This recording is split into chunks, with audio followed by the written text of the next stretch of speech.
vari kungoti ndogona kungofa because zvandiri kunzwa zvinongomira zvakanaka. Andogona kungofa.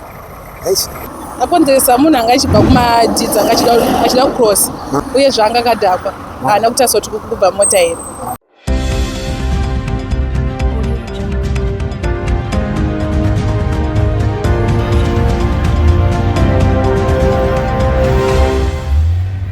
vatyairi anga akadhakwa ari yesamuri yezimbabwe tichisangana udzimutedza apa tinokupa nyaya dzinenge dzichipisa mativi mana ese enyika. ndofunga makatarisa nekurudyi kwangu muri kuona kune Alteza iripo. Toendawo zvakare on my left side kune Honda Fit yeblack iripo. Vatauriri vari kutaura ivo vachiti mota iyi yewhite iyo yenge ichibva kuretreat an area just close to Kuala Park. Toendawo zvakare paHonda Fit yamuri kuona on my left ndiyo yenge ichibva kuchitungiza naika. Saka uyu anga ane mota yewhite haana kuda kutarisa masaizi ese kuti zviri kufamba sei. Anga akadhakwa naika achitotadza kana kutaura zvakanaka uye achitonwa doro. Kufamba chaiko kwenge kuchitomunetsa. Vanhu vanga vari mota yewhite iyo mune mukadzi wake ane mwana zvakare nabosi wake, asi tichitarisa mukadzi wake naiye ndo vakuwara zvakanyanyisisa. Ndokuskodhuma mota ishi yamuri kuona iri kuruboshwe kwangu naika mune murume akuwara aroratidza kuti akuwara musana zvakaipisisa naika. Saka tine local residents nema eyewitnesses vada kupupura zvaitika patsaona iyi. Aiwa, ngativanzei vachitaura.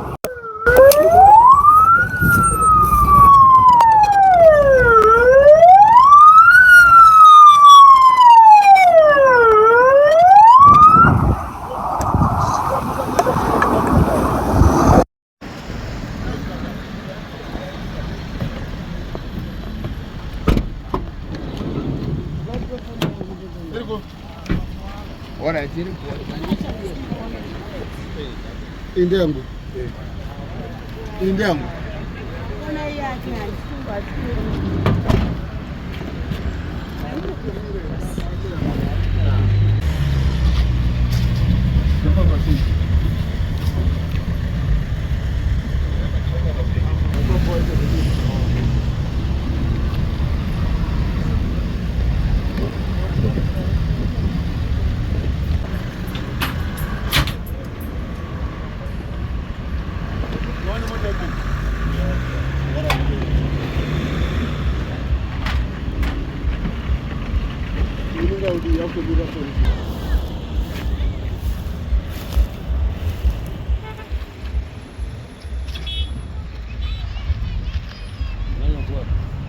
Vanogona kusumukira.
Sorry mama. Takazvinhu zvakakosha zvirimo tete.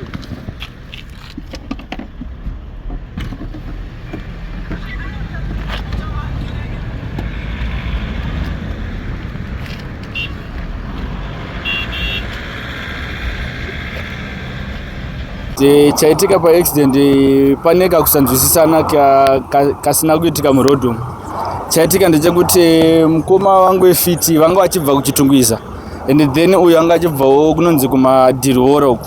Saka mukoma wangu wemotikari white ndiwo vakata munhu anga achibva kuchitungwiza, so pavazoda kuisa mabreak yanga ya too late. Alright. So mota iyi white auteza yenge ichibva kuti? Yanga ichibva kumadhidza mu Waterfalls Retreat. Ndoma yanga ichibva, saka pavapinda mutara havana kutarisa masaidzi avo kuti vakwanise kunoti vangapinde here, vachibva vangopinda vachikata. Saka pavakata yaibva ita too late kune munhu wefiti ambotira mabreak but yanga ya too late. Alright. Kumbiro chatinacho ndechekuti pakudhiraivha ngavanyanye kuteedzera mutemo weparodhi. Because vamwe vacho navachatomboteedzera vari kungoita zvavafunga kungoti apa panenge panoita, vakuita zvekufungidzira kuti panenge panoita vachingokata, and then medzisiro yachona inozova ya accident. Vatyairi anga akadhakwa aripo. Alright. Ndiana? Weautisa. Alright. Ndiye anga akadhakwa. Nice. Tikuona zviitiko zvakadai, so chikumbiro chenyu zvakare kune mapurisa tikuona seke road driver pari zvino yanyanya apa pere vhiki kana madays pasina kuita accident, chingava chikumbiro chedu? Chikumbiro ndechekutoti vatotichengetedzera mutemo padrink and drive apa vanyanya kuongorora stere kuti zvakamirira sei, because vanotikuwadzisa isu tofamba netsoka. Vanotikuwadzisa. Zvakaoma. So tichitarisa ambulance kana polisi yambofonerwa here pachiitiko ichi? Ambulance tangonzwa chinzi iri kufonerwa. Polisi pane vambosvika vachiti vafona asi sofa hapana tasvika. Mashoko andoda kusiyira mhuri yeZimbabwe ndeyekuti kunyanyanyanya kumadhiraivha ndeyekuti upenyu hwemunhu hautengeke. Hatikwanise kutenga upenyu, asi motikari tikwanisa kunoipa pane ubhita akagadzirisa, asi kana munhu apfuura. Saka tinoti ngatiteedzere mutemo weparodhi tikwanise kuchengetedza upenyu hwevamwe.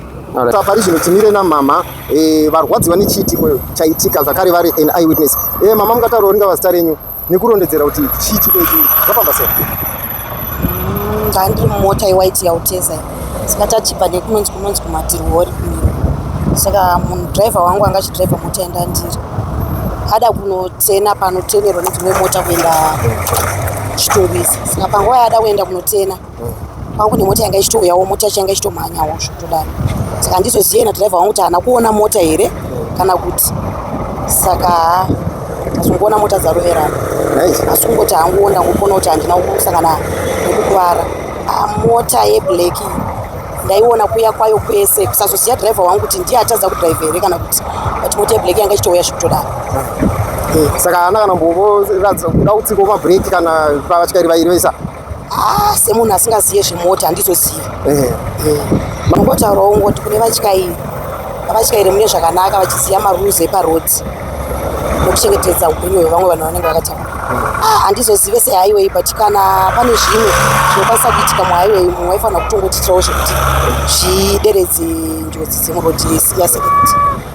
Mama tikuona mota iri kubva kuretreat pari zvino yatarisa kuchitungwiza. Mungatsanangura mhuri yeZimbabwe kuti payarohwa chii chanyatsoitika? Semunhu ndandirimo nezvazosara zvoitika, chandinongoziva ndechekuti payatanga kurohwa mota ndaona, but kuzobva kwayabva kwayatenera kuti uyo kundazisaziva. Saka hapana penya muri kunzwa here sezvo munenge muri mumota? Handina kana wani, handina kana pandiri kunzwa, ende handina kana chandasangana nacho. Ko driver akuwarawo zvakadii? Driver ari kungoti inini hangu matauriro andita patadzika angoti ndogona kungofa, because zvandiri kunzwa zvinongomira zvakanaka. Andogona kungofa? Saka anyatsotsanangura kuti ari kunzwa sei? Handisingazozive pauya achitorwa neambulenzi, but iye ataura kuti zvandiri kunzwa ndogona kungofa, ndozvaandiudza. Saka kuti tingati pachest pake handizoziva. Kune vane mota dzavo vari kufamba munzira, tongokumbirawo kuti vateedze mutemo weparodhi, tinopera nekufa. Ndinoitwawo Dezo Jauma, tiri muna Seke Road, and pari kuitika maaccidents akati one day stereki hazvisi kumbofadza zvachose. A lot of people vari kufunga kuti iyi highway, but I would really want to tell people kuti vareduce speed, because vakaramba vachimhanya pari kuramba pachiitika maaccidents akati one day. Saipapa ndiri kunzwa kuti papa nemota yanga ichibva uku kunogara vanhu, saka iri kutraya kupinda mumain road and ichida kuenda kuchitungwiza. Munhu angori umu mari kufunga kuti ari muhighway haasi kutarisa, ari kungoya achingodhuma munhu. Saka at least if someone everyone is cautious kuti it's not a highway hawanzisi speed and pakaitikawo even ma-speed limits munomu nekuisa zvimagrids zviya zvekuredusa speed ma-accidents anoti shomei anta mashoma. Tichitarisa pachiitiko chaitika nhasi pakuvara vanhu vangani? I'm not really sure but ndiri kuona vanhu 2 so far. I'm not sure kana pane vamwe vari muambulance because ndatinonokei kusvika panapa. Nekuisa even ma-speed limits muroads zvinobetsera futi because vana vechikoro futi vanenge vachicrossa parodhi pamakuseni vamwe vari kutotsikwa seke road yawanda. Toona pane imwe accident yaitika futi kumberi uko futi as well. Saka pakaitawo magrids wayo ekuredusa speed zvinotibetsera kuti vanhu vasangoitawo drink and drive zvinongotaurwa izvozvo nekungova watchful muroad, kuva very cautious and also reduce kubata mafoni because zvinodistract as well kuti usaona kuti imwe mota inoda kupinda. Even vacho vanenge vachida kupinda muroad vange vari cautious as well to always cross check kuti kumashure hakuna mota iri kuuya here, so ipapa panogona kunge angopinda muroad pane imwe iri kutouya. Pane accident yaitika paKwale, munhu womwe wandafiti ndeyakuvara atotakurwa nestraight neambulance ndiyanyanya kuvara stereki. Saka ini ndiri kutiwo kune vanhu vanodrive, please ngatisadhiraivhei tichinwa doro kana takudrive. Ndochikumbiro chatiri kukumbirawo kumadrive kuti kana muchidhiraivha musadhiraivhe mune doro. Akonzeresa munhu anga achibva kumadhidzi anga achida kucross ndiye akonzeresa kuti pave neaccident uye zvanga akadhakwa haana kuti asoti kubva mota here. Inini ambira ndobva kumadrivers ndeyekuti please kana tichidhiraivha mota tishandise zvinodhaka, ngatisanwei doro, ngatisapute fodya kana tichidhiraivha. Ndochikumbiro changu, zviri kukonzeresa maaccidents akawanda muna Seke Road. Kune vemutemo tokumbira kuti vatibatsirewo kuti vanenge madhiraivha edu vanenge achidhiraivha vatarise zvakare kuti vanenge vasina madrugs here uye zvinodhaka vatarisise kuti munhu anenge asina kudhakwa here. Ndozvatiri kukumbirisa because zviri kuurayisa vanhu vakawanda kufamba vakadhakwa. Pane mota mbiri dzadhumana dzaita tsaona muna Seke Road umu. Tiri kukumbirisa kwamuri vatyairi, fambai zvakanaka, musanwe doro kana muchityaira mumugwagwa umu. Ngavatibatsirewo pakuona pavatyaira, zvikuru sei vemakomba ava ngavavabatsire pakufamba kwavari kuita kuti vafambe zvakanaka because tiri kurasikirwa nevanhu vakawanda pazuva rega rega. Chokwadi. Tichitasawo tsaona yaitika zuva ranhasi, vanonyanya kuvarerwana? Vakuvara zvikuru zvinotorwadza chaizvo. Tinoti kuvatyairi, fambai zvakanaka, ndochikumbiro changu chikuru.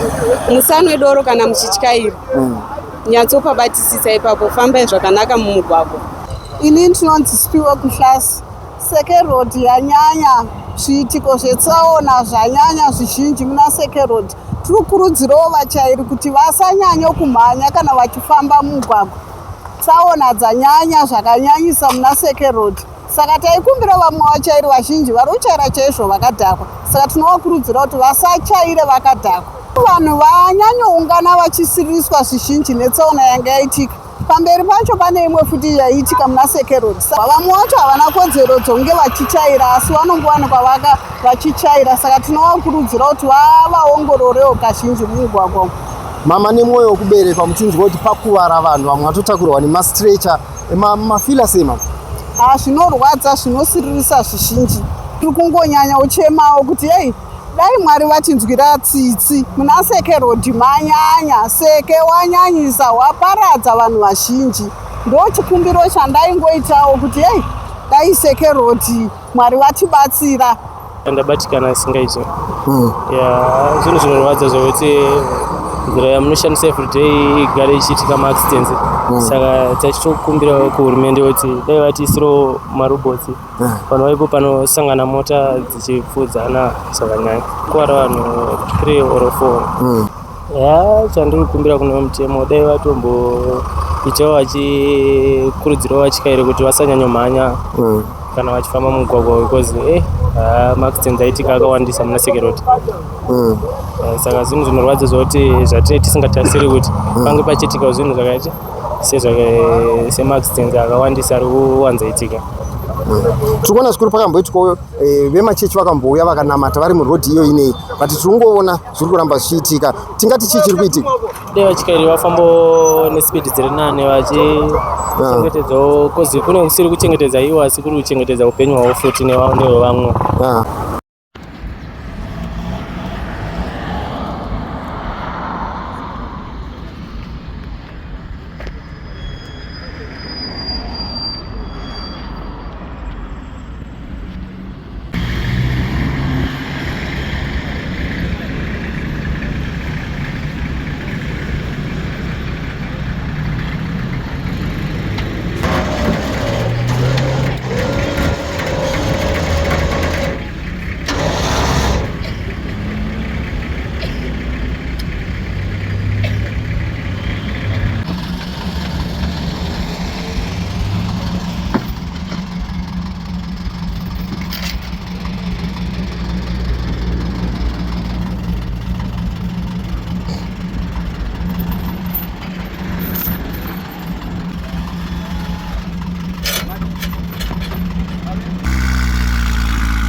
Yesa muongororo netsvakiridzo ndofunga tiri kuona zvikuru kuti Seke Road aiwa yanyanya panyaya dzema-accidents naika. Tinorangarira zvikuru last year pakaitikawo zvakare tsaona yakauraya kombi yese vanhu 17 ende pakamboitikawo zvakare minamato nana madzibaba wakazadza rodhi yese iyi. But tiri kuona zviitiko izvi zviri kuramba zvichiitika. Aiwa, uyewo mucomment section mupo pfungwa dzedu kuti chicho chiitwa, because apa pere angava tingati takati wiki tinenge tatotaura zvisiri izvo. Apa pere 2 days kana even 1 day every day Seke Road iri kugara ichiitika ma-accidents. Aiwa, uye mucomment section mupo pfungwa dzenyu kuti todii neSeke Road yanetsa, upenyu hwevanhu horamba here uchikuvadzika uchipfudzika nenzira yakadai so. Ipayo ma-opinions enyu, but musakangano zvakare kulike, moshare again, subscribe to World Zim Trends so that whenever we post the latest news, automatically you'll be updated. We love you so much. See you next time.